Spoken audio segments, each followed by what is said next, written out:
Hello, good morning students. Today we are going to deal with standard 8 English 2.2 the house builder. Warming up in this chit chat activity. As you know, house builder means we say mason. In Marathi गवंडी. गवंडी हा जो काही कारागीर आहे त्याच्या आयुष्यामध्ये कशा प्रकारचे इव्हेंट किंवा घटना घडते आणि तो रिटायर कशा प्रकारे होतो आणि त्यामध्ये काय घडामोडी होतात या लेसन मध्ये आपल्याला शिकायचं आहे. तत्पूर्वी यामध्ये आपल्याला अगोदर त्याची पार्श्वभूमी समजून घ्यायची आहे आणि त्यासाठी आपण चिटचॅट ऍक्टिव्हिटी पाहणार आहोत. चिटचॅट ऍक्टिव्हिटी मध्ये तुम्ही समोर पाहू शकता की पहिला प्रश्न आहे what is retirement from occupation. Occupation means व्यवसाय. रिटायरमेंट म्हणजे निवृत्ती. व्यवसायातून निवृत्ती म्हणजे काय असा पहिला प्रश्न आहे आणि त्याचं उत्तर मी या ठिकाणी दिलेलं आहे. निवृत्ती म्हणजे नेमकं काय असतं किंवा रिटायरमेंट म्हणजे नेमकं काय असतं. You stop doing your job or work because you reach a particular age. Because you reach at a particular age. म्हणजे तुम्ही एका ठराविक वयापर्यंत काय झालेला असता पोहोचलेला असता आणि म्हणून तेव्हा तुम्ही काय करता कामातून किंवा तुमच्या व्यवसायातून निवृत्ती घेता म्हणजेच रिटायरमेंट होता. दुसरा क्वेश्चन आहे व्हेन डू पीपल रिटायर. आपण बघतो की आपल्या घरामध्ये आजोबा किंवा वडील वगैरे कोण असतील, आई असेल, आजी असेल, हे कामातून निवृत्त होतात, रिटायर होतात. पण ते केव्हा रिटायर होतात, केव्हा निवृत्त होतात, तर त्याचं उत्तर असं सांगितलेलं आहे या ठिकाणी generally at the age of 60 और बिफोर 60. सर्वसाधारणपणे त्यांचं वय 60 वर्षाचं झाल्यानंतर किंवा काही अपवाद म्हणजे 60 वयाच्या अगोदर सुद्धा काही व्यक्ती निवृत्त होत असतात, रिटायर होत असतात. त्यानंतरचा प्रश्न तिसरा आहे for what reasons do people have to retire from their occupation. For what reasons म्हणजे कोणत्या कारणासाठी हे लोक त्यांच्या व्यवसायातून निवृत्त होत असतात. म्हणजे निवृत्त होण्याची कारण कोणती आहेत त्यांची साधारणतः, तर त्याची काही कारणे या ठिकाणी देण्याचा प्रयत्न केलेला आहे. आपण दुसरी कारणही त्या ठिकाणी देऊ शकतो त्या प्रश्नाला अनुसरून. People have to retire from their occupation due to old age. प्रमुख कारण बरेच लोक साधारणतः निवृत्त कशामुळे होतात त्यांच्या ओल्ड एज मुळे, म्हातारपणामुळे त्या ठिकाणी कामाची जी काही ठरलेली वयोमर्यादा आहे त्या वयोमर्यादा झाली की त्या ठिकाणी त्यांना निवृत्ती घ्यावीच लागते. और हेल्थ प्रॉब्लेम्स. जर त्या निवृत्ती वयाच्या अगोदर जर त्यांनी काही रिटायरमेंट घेतली तर ते कशा कारणाने असते, हेल्थ प्रॉब्लेम्स मुळे. म्हणजे आरोग्याची काही समस्या असेल तर आरोग्याच्या समस्येमुळे सुद्धा काही 60 किंवा तत्सम जे वय आहे त्याच्या अगोदर सुद्धा काही लोक निवृत्ती स्वतःहून घेत असतात. त्यानंतरचा प्रश्न आहे how do people spend their time after retirement. आता हे जे लोक असतात रिटायर झालेले, निवृत्त झालेले, ते त्यांचा रिटायरमेंट नंतरचा म्हणजे निवृत्ती नंतरचा जो वेळ आहे ते कसा व्यतीत करतात किंवा कसा घालवतात, नेमकं काय करत असतात ते त्या वयामध्ये किंवा त्या रिटायरमेंट नंतर. दररोज काम करायची सवय झालेली असते आणि ठराविक वयानंतर निवृत्त झाल्यानंतर काय करू शकतात किंवा काय करतात साधारणतः लोक. तर यामध्ये एक मुद्दा दिलेला आहे, बघूया काय उत्तर सांगितलं आहे. Mostly people spend their time with their family members. साधारणतः बरेचसे लोक कामाच्या व्यापामुळे आपल्या नोकरीच्या काळामध्ये आपल्या फॅमिली मेंबर्सना म्हणजे कुटुंबातील सदस्यांना वेळ देत नाहीत किंवा देऊ शकत नाही. तेव्हा ते काय करतात, रिटायरमेंट नंतर मात्र आपल्या कुटुंबातील सदस्यांना ते जास्त वेळ देत असतात, म्हणजे कुटुंबासोबत वेळ घालवत असतात. त्यानंतर दुसरं कारण सांगितलेलं आहे सम एन्जॉय देअर इनकम्प्लीट हॉबीज. तर काही लोक कशा प्रकारे आपला वेळ व्यतीत करतात करतात, ज्या काही जीवनामध्ये अपूर्ण राहिलेले ज्या काही आपल्या छंद आहेत ते छंद पूर्ण करण्यासाठी तो वेळ वापरतात. आणि शेवटचा पॉइंट या ठिकाणी आहे सम डू सोशल वर्क. आणि आपल्या कामाच्या व्यापातून राहिलेले जे काही सामाजिक कार्य आहे ते सामाजिक कार्य करण्याची वेळ त्यांना रिटायरमेंट नंतरच असते.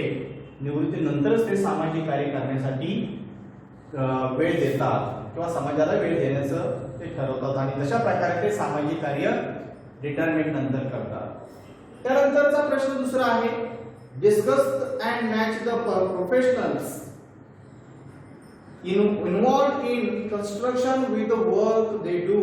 कन्स्ट्रक्शन हे बांधकाम जी गोष्ट आहे किंवा बांधकामामध्ये वेगवेगळ्या प्रकारच्या स्टेजेस असतात आणि त्या सर्वांच्या प्रयत्नातून हे बांधकाम उत्तमरित्या एखादी इमारत उभारत असते.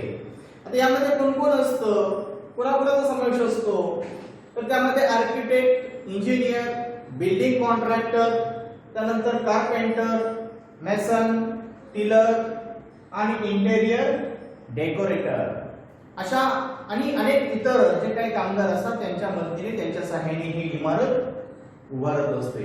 आता आपल्याला या ठिकाणी ए गटामध्ये ते प्रोफेशनलचे त्या ठिकाणी नावं दिलेली आहेत व्यावसायिकांची आणि त्याच्या पुढे त्यांचं काम काय असतं नेमकं या बांधकाम क्षेत्रामधलं ते पुढे सविस्तर सांगितलेलं आहे. तर पहिलं आहे आर्किटेक्ट. या आर्किटेक्टचं काम काय असतं, तर प्लॅन्स अँड डिझाइन स्ट्रक्चर म्हणजे डी हा जो बी गटामधला आकडा आहे तो सांगतो त्याचं काम.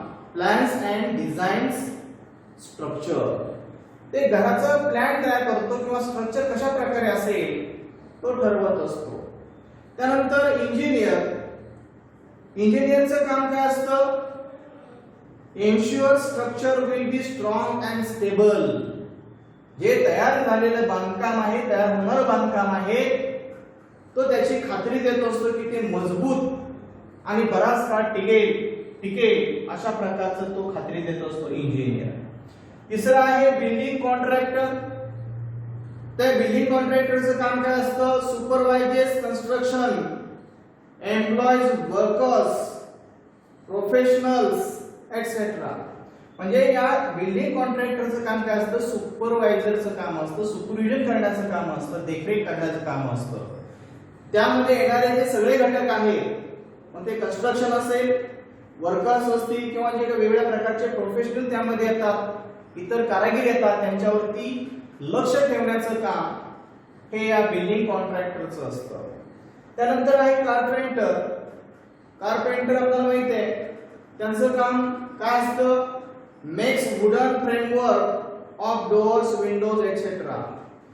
घरामध्ये किंवा घराला लागणारे जे काही दरवाजे खिडक्या आहेत लाकडापासून तयार केल्या जाणाऱ्या तो कारपेंटर बनवत असतो. त्यानंतर पाचवा आहे मेसन. मेसन म्हणजे गवंडी. आता गवंड्याचं काम काय असतं, तर ते builds walls, roof etcetera and plasters.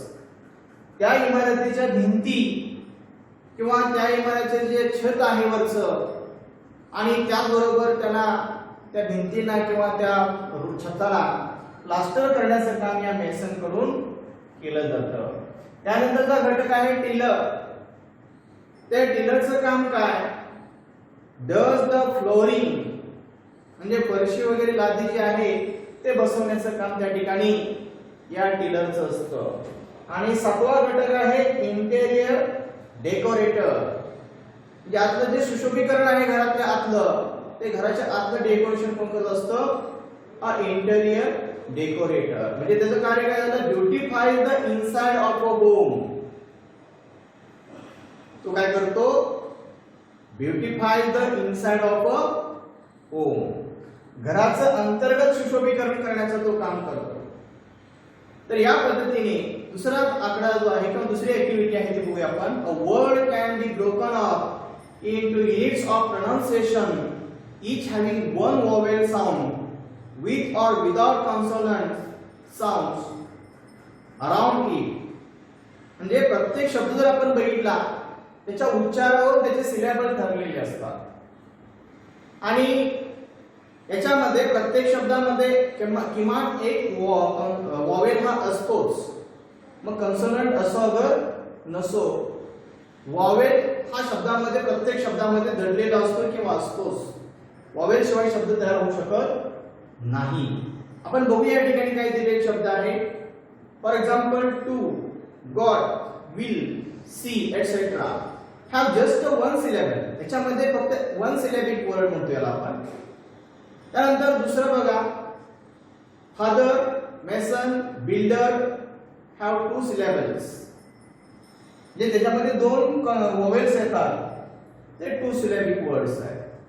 त्यानंतर थ्री सिलेबिक और मोर देन थ्री, यामध्ये बघूया engineer, carpenter, construction etcetera have three syllables. याच्यामध्ये काही अनेक सिलेबल्स येतात. सिलेबल म्हणजे शब्दांचा गट. आपण फोड करतो उच्चार करताना. मोठा शब्द असेल तर आपण त्याचे 2-3 भागामध्ये फोड करतो आणि नंतर त्याचं उच्चारण करतो. म्हणजे उच्चारण करण्यासाठी या ठिकाणी या सिलेबल्सचा वापर केला जातो. अशा प्रकारे या ठिकाणी ही चिटचॅट ऍक्टिव्हिटी या ठिकाणी संपते आहे. जो पुढील पार्ट आहे द हाऊस बिल्डर हा आपण नेक्स्ट व्हिडिओ मध्ये पाहणार आहोत. तोपर्यंत take care. Thank you very much.